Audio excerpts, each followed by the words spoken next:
Hello and welcome to Southampton Vampire By Night's guide to the Mind's Eye Theatre rules. In this video, we'll be looking at the Occult Skill. Before I carry on with the video, I must make a small disclaimer.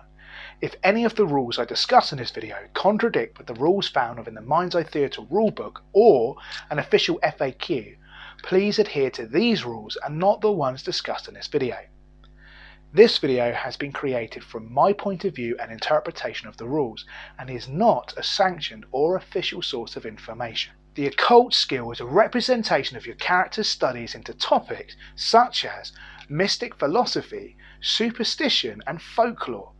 You have knowledge of many traditions, beliefs, and rituals used around the world, such as Jewish Kabbalah, primitive shamanism, New Age beliefs, and even psychics. You have spent years looking into what is real and what is fake, but the study of the mystics has opened your eyes to what lies out there waiting to be discovered. By having no points invested in the Occult Skill, you have no hope or chance from distinguishing between fact or fiction. Hogwarts could be a real place as far as you're concerned. You believe or disbelieve things based on how you feel at the time. Even when presented with the facts and evidence, you find it hard to change your perception. For example, a joke that trolls live under bridges as a passing comment could make you a firm believer that trolls are real and live under bridges.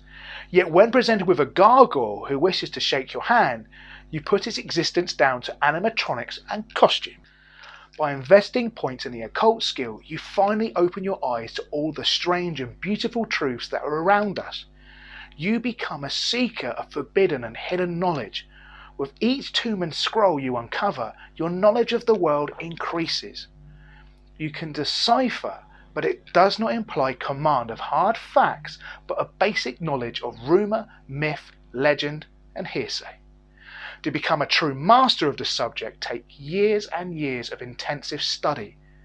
But you are a vampire after all. The system effect for the Occult Skill is as follows. You may use a standard action to visually scrutinize an individual within 3 steps. You automatically detect the telltale signs of an active ritual on the person or any magic items being carried by that individual. This does not allow you to identify what these rituals or items do, nor identify spells that they can cast that are not active. Further, characters with the Occult Skill may purchase the occult advantage for their Haven background, but you cannot apply this advantage to a Haven that is not your own. An example of the Occult Skill could be as follows. The city has an increase in missing people, with over 30 disappearing during the same month every 20 years. This strange occurrence has been blamed on everything from mass kidnapping to hypnosis. No matter what has been going on, the prince is concerned, as this occurrence could bring the eye of the Inquisition to the city. A member of court who is versed in the occult takes to their Haven's occult library and starts to look for any mention of this kind of activity taking place every 20 years. After a week of study, they come across an interesting folklore from Scotland, known as the Fisherman King. The extract reads, "Her teeth are long and green as grass. Be warned, young brave, let ye be asked. Come closer, give thee ear. Be you my king, my sweet Fisherman King." With this new knowledge, more research is undertaken into the Fisherman King and disappearances in Scotland.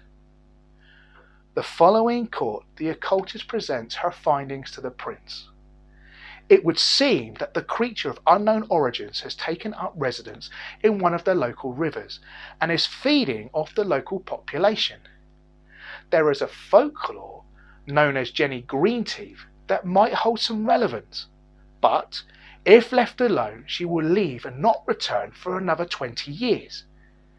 It would seem though that when attacked the stories end with the village undergoing years of hardship and strife. The prince nods and thanks the occultist, and then announces to the court that no kindred are allowed near any of the city's rivers for this month. Southampton Vampire by Night would highly recommend that you invest some points in the occult skill if you're planning to explore the hidden knowledge that makes up the world of darkness. This skill's use is dependent on the game in which you are playing, but the roleplay possibilities that can come out of it are endless. We at Southampton Vampire by Night are planning to link a lot of myth and folklore into our game, as a means to explain some of the strange events that are taking place at our games. This skill would allow a player to look beyond what is happening and look into why. Thank you for watching. I hope you found this video informative. If you've enjoyed it and would like to see more, please subscribe and click the little bell icon below.